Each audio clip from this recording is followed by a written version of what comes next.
They thought she was after his money, but what if the only thing she truly wanted was his broken heart, to heal it? When love collides with grief, and children fight to protect the ghost of their mother, can a family torn by loss ever find peace? Stay with us as we uncover the painful secrets, raw confrontations, and the love strong enough to mend even the deepest wounds. Before we dive into this emotional journey, make sure to hit that subscribe button and turn on the bell, so you never miss a story that could touch your heart or change your perspective. Marcus Sinclair stood on the balcony of his sprawling estate as the sun dipped below the horizon, painting the sky with streaks of amber and violet. The ocean breeze carried memories of laughter and warmth, echoes of the love he once shared with his late wife, Helena. But tonight felt different. For the first time in years, Marcus's heart fluttered with hope. Inside, Evelyn Harper, a gentle, unassuming woman in her early 40s, finished arranging a simple bouquet of white lilies, Helena's favorite flowers. She had been the night nurse who comforted Helena through her final months, offering not just medical care, but quiet kindness that no amount of money could buy. Over time, her presence became a soothing balm to Marcus's grief. As Evelyn turned, startled to find Marcus watching her, he stepped forward with a trembling hand and a small, velvet box. His eyes glistened with vulnerability. "Evelyn," he said, his voice catching in his throat, "I've spent years drowning in silence, but you brought life back into this house and into me. Will you marry me?" Tears welled up in Evelyn's eyes. She knew how much this question meant, not just to her, but to a man who had once vowed he'd never love again. "Marcus, are you sure?" she whispered, her voice shaking. "What about your children?" Marcus cupped her hands, his expression resolute yet pained. "I know they'll struggle to understand, but I can't keep living a half-life. Evelyn, I want you beside me, not just as my companion, but as my wife." As she nodded through tears, the warmth of their embrace stood in stark contrast to the icy reception waiting for them. For at that very moment, hidden behind the grand staircase, Olivia Sinclair, Marcus's eldest daughter, clutched her phone, having heard every word. Her face hardened.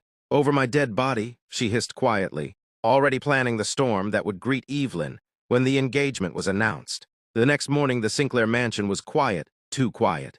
Marcus had barely slept, replaying the look in Evelyn's eyes when she accepted his proposal. He knew the announcement would ignite a firestorm, but he hoped love would eventually win. Meanwhile, in Olivia's penthouse apartment across the city, the Sinclair siblings gathered for an emergency meeting. Olivia, the eldest at 36, sat at the head of the polished mahogany table, exuding an icy authority inherited from both parents. Ethan, 33, slouched in his chair with a dark scowl, while Grace, the youngest at 29, perched anxiously on the edge of her seat, torn between loyalty and lingering grief. Olivia broke the silence first, her voice cold as steel. "Father's lost his mind," she declared, slamming her hand on the table. "We need to act before this nobody takes everything." Ethan grunted. She's been playing him for years. First the nurse, then the confidant, now the fiancé. This is textbook manipulation. Grace hesitated, eyes darting between her siblings. "But she was kind to Mom. She never asked for anything. Are we sure she's only after the money?" Olivia shot her a sharp glare. "Don't be naive, Grace. Do you really think someone like her belongs in our family? Mother wouldn't have wanted this."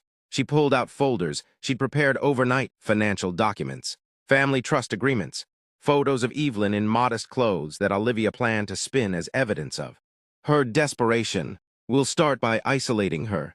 No welcome, no warmth. She'll feel so unwelcome she'll leave on her own." Ethan nodded grimly, already thinking of old friends in the tabloids who would happily whisper poison into society's ear. "And if she doesn't take the hint?" he asked. Olivia's eyes glittered with cruel determination. "Then we'll make her life a living hell." Back at the mansion, Evelyn stepped onto the grand staircase, blissfully unaware of the storm brewing just miles away. She smiled as she placed her hand on the railing, imagining the future, one where love and healing replaced sorrow and loneliness. But outside, black cars began arriving one by one. The Sinclair children were coming home, and war was coming with them. The grand foyer echoed with footsteps as Olivia, Ethan, and Grace entered the mansion. Their sharp suits and cold stares turned the warm halls into a battlefield. Evelyn descended the staircase to greet them, heart pounding but determined to make a good impression. She smiled softly. "I'm so happy you're home. Would you like some tea? I've made a fresh pot." Olivia's eyes swept over Evelyn's simple blouse and skirt with thinly veiled contempt. "We don't need anything, thank you," she replied icily. Let's get one thing clear, this is our mother's home. You're a guest here, a temporary one. Evelyn swallowed hard but nodded. I understand this is difficult. I loved your mother too. I don't want to replace her, I only wish to honor her memory with you. Grace's eyes softened, but Olivia stepped in front of her, cutting Evelyn off. Honor her? Olivia sneered. You think cooking dinner will earn you our respect? Evelyn tried again. She spent the afternoon preparing Helena's favorite dishes, creamy mushroom risotto, roasted lemon chicken, and a delicate almond tart, meals she remembered Helena enjoying in her final days. She set the table with fresh flowers from the garden, hoping the familiar scents and flavors might spark warmth in the children's hearts.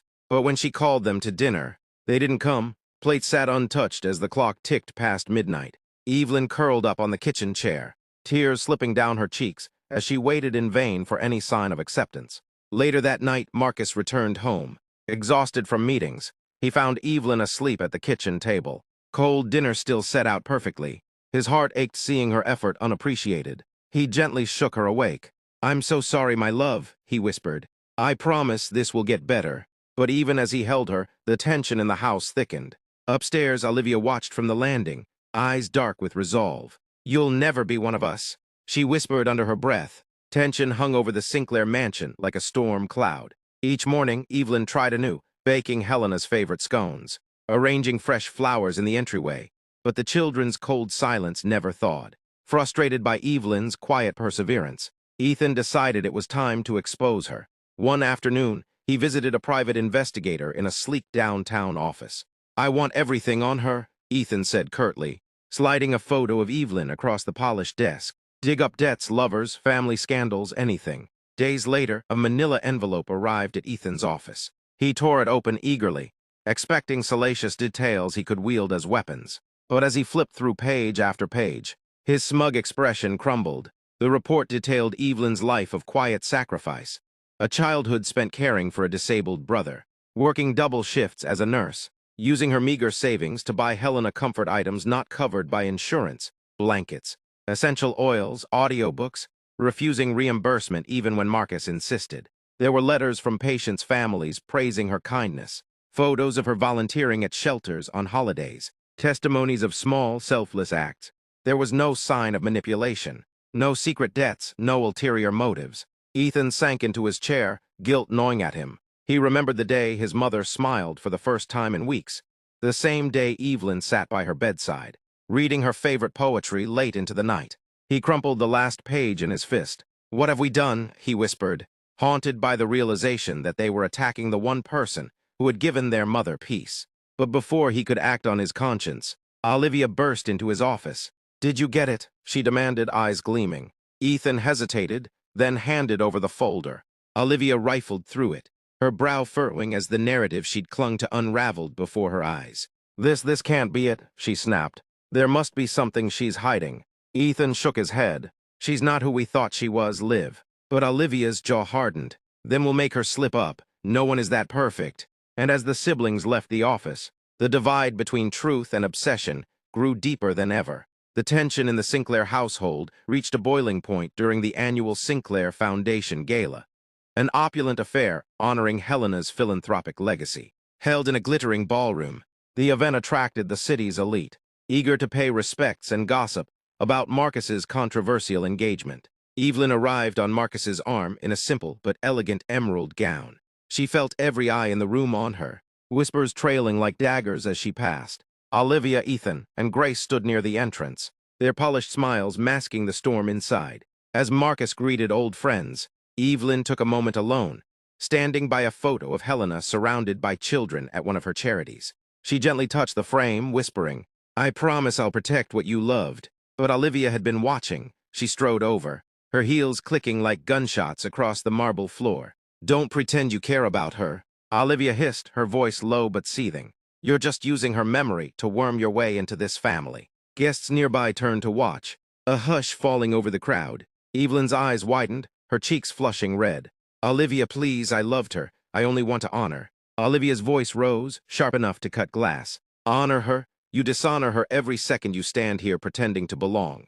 You're a parasite feeding off a dying man's loneliness. The room went silent. Ethan looked away, shame flickering across his face. Grace's eyes filled with tears. torn between her sister's rage and the truth in her heart. Marcus appeared behind Olivia, voice like thunder. "Enough," he roared, his face pale with fury. "This is my home, my life, and Evelyn is my choice. If you cannot respect her, then you are no longer welcome here." A collective gasp swept the room. Olivia's face crumbled, her mask of control shattering. "Father," she whispered, but he had already turned to Evelyn, pulling her protectively into his arms. Evelyn trembled, her heart breaking as much for the fractured family as for herself. She pulled back, voice choked with tears. "Marcus, maybe they're right. I don't belong here. I can't be the reason you lose your children." But Marcus shook his head, his eyes fierce yet pleading. "I've already lost them, Evelyn. Don't make me lose you too." The gala ended in stunned silence, guests leaving in hushed groups as the scandal rippled through the city. Olivia locked herself in her childhood bedroom, her mind a storm of anger, confusion, and raw grief. For hours she paced the floor, replaying every word, every memory, desperate to justify her hatred. In the depths of night, she pulled open an old cedar chest at the foot of her mother's bed. Inside were treasured keepsakes, childhood drawings, family photos, and a stack of letters tied with a faded silk ribbon. One envelope bore her mother's delicate handwriting, addressed simply, "For Olivia, Ethan, and Grace, if I'm gone." Hands trembling, Olivia unfolded the letter. Helena's words leapt from the page, soft and warm as if spoken from beyond. "My dearest children, if you find this, it means I've left this world, but not your hearts. Grieve me, but don't let it harden you. And if your father ever finds love again, know that it is my wish he live fully, not alone. I've seen kindness in Evelyn's eyes.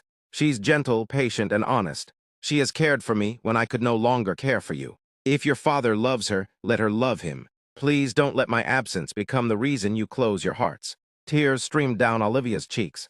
Dripping onto the letter, she sank to the floor, clutching the paper like a lifeline, hearing her mother's voice in every word. The next morning, sunlight streamed through the window as Olivia gathered Ethan and Grace. She read the letter aloud, her voice raw. Ethan bowed his head, his own eyes glistening with tears. Grace covered her mouth, sobbing softly. Ethan finally spoke. "We were so blinded by our pain. We didn't see what Mom wanted for him, for all of us." Grace reached for Olivia's hand.